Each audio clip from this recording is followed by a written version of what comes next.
One of the big things that I saw circulating after North Carolina's exit in the finals of the ACC tournament was people again. Sherelle and I try to harp against this a lot about being a prisoner of the moment, and it felt once again that um, people were in this place of wanting to put a stamp on the season, well, knowing that the big dance is still coming.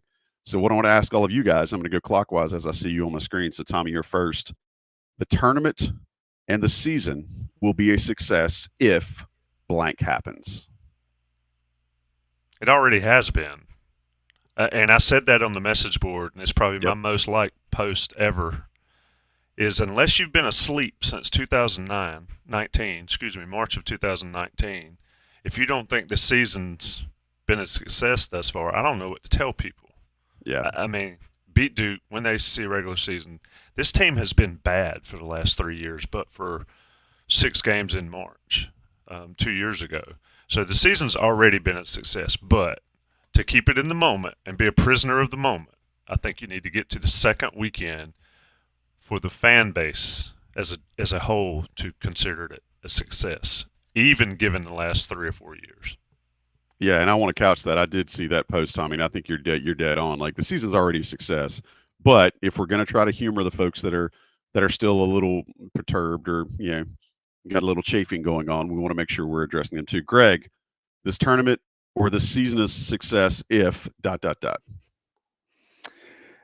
Yeah, so I'm gonna bend this one, Joey. So I apologize in advance. I completely agree with Tommy. I think if you win the ACC regular season, that means you're the best team in the ACC. That should be the goal every single year. The fact that Carolina got to the ACC championship game and the tournament, um, yeah, that's one you'd like to have back. That wasn't necessarily the best performance, but they won the ACC regular season crown, and so for me, that means the season is a success.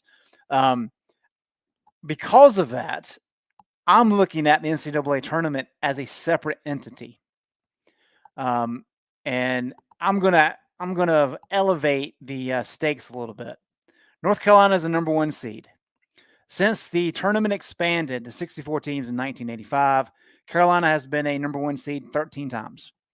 9 times they've gotten to the Final Four. I'm gonna give you the other ones. 2012 they got to the Elite Eight. Well, they have Kendall Marshall. He doesn't get hurt by Creighton. That team's probably going to the Final Four. Yep. 2019, if the team doesn't get the flu, good chance that team gets to the Final Four. 2007, I mean, let's just call it what it is. The team crapped the bed against Georgetown. That game should not have gone to overtime. They should be in the Final Four. Man, you're giving some people some bad juju or some bad nightmares tonight. And then just 1994. Just a shocker. Bill freaking Curley. Bill Curley, Yeah, right. I mean, right. But that's it. I mean, every other time they got to the Final Four. And we talk about this a lot on the message boards, and I've tried to make the point. Carolina has not had success in the NCAA tournament because they were the number one seed. They were a number one seed because they were arguably the best team or one of the 4 best teams in the country. And the best teams in the country, even though this is a single elimination tournament, they have the most success. It's been proven time and time and time again. Carolina is one of the 4 best teams in the country entering this tournament. And so because of that, because of the season that Carolina's had, the expectation needs to be get back to the Final Four. Now, if they fall short and get to the Sweet 16, that does not mean the season was not successful. That's not what I'm saying. We've already determined the pre-NCAA tournament part of the season was a massive success. But now that you're here, everything that you've built up to, there's no reason for this team not to make a legitimate run to the Final Four. And as Roy Williams used to tell us all the time, once you get to that final weekend, all bets are off. Anything can happen. But there's no reason for this team not to make a legitimate push to the Final Four. I think they should at least get to the Elite Eight. And then unless Caleb Love does Caleb Love things, I think this team has a really good chance to advance. And that's why we love having you on Inside Carolina, because you come up with those sorts of analyses and those sorts of storylines. I mean, Sherelle was trying to high five you through the screen. I know my man. I know his reactions. He was as close to passing the hat as you're going to find. Sherelle, I'm gonna ask you the same thing, man. Give me your answer to that same question about about the success, to or from the season. What does North Carolina need to do for the remaining part of the season to define success for themselves? Yeah, the esteemed gentleman from Gastonia pretty much said everything Gas that I was House, going to say. yes. Yeah, no, I mean, the regular season was a success. So cut that, move it along. It was a success, no questions asked. Anybody who says it wasn't is wrong. However, and you can call me prisoner in the moment if you want to, but the way Saturday transpired, I think, does change the math, at least for me, in what I need to see from them in the NCAA tournament to consider the season a success. Because, um, you know, I'll be frank, losing to a team like Duke or a random team like Boston College in the ACC tournament championship game probably wouldn't have garnered much reaction just because it happens. But the team it was against, the circumstances in which it took place, and how North Carolina played, I think were a combo that has to be paid attention to. So for me, when they lost that game, it turned to, okay, you better make the Final Four, or you can't look at the entire season as a success. The regular season, 100%. Again, no questions asked. But I think the way Saturday transpired has changed things just a little bit for me personally. I'm only speaking for myself. I'm here to give my personal opinion, so I'm giving it. And that's kind of where I'm at. I think they need to make the Final Four. They're a 1 seed. They've got 2 games in Charlotte. They have a chance to play a team that is not good defensively, even though they can score if all the seeding holds. And then you take your chance against potentially a number 2 seed in the Elite Eight. I don't think one of Carolina or Arizona will be in the Elite Eight. Again, personal opinion. I don't think that matchup's going to happen. But they need to make a Final Four. I think need might be a little too strong, but I think Final Four is a reasonable expectation. And that sounds like a man who's been trying to drink bleach for the last 24 hours to get a certain taste out of his mouth. But I don't discredit anything you just said.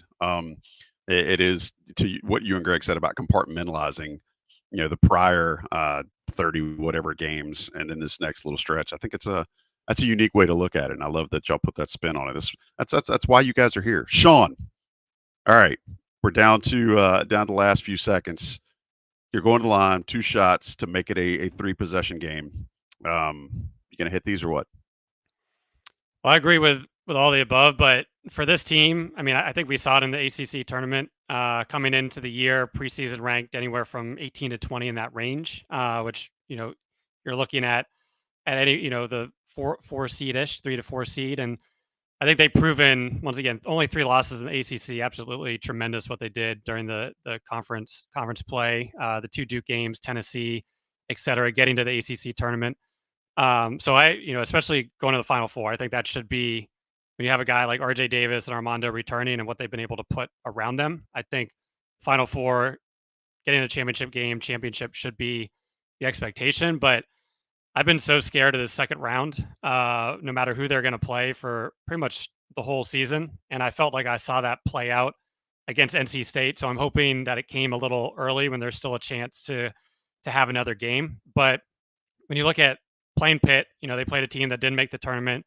And then they played NC that was tied up with 4 minutes left. And then they played NC State, a team that had to win to get into the tournament. And they got beat pretty good the second half. So I think if they're playing as well as they can, we'll be talking next week about the Sweet 16 and Elite 8 matchups. But at the same time, the second round still really concerns me. This team has been always one game at a time, given some of the scoring lulls that they can go through or some of the offensive issues that we have seen. And I think the matchup, whether it is Mississippi State or Michigan State, there could definitely be worse ones. But you look at Michigan State, Tom Izzo, except against UNC, always tends to do a little better than expected. They're a top 5 preseason team. They have some strong guards. And, for me, success looks like us talking next weekend and previewing some Sweet 16 Elite 8 games. So I'm going to keep it there and focus on getting out of this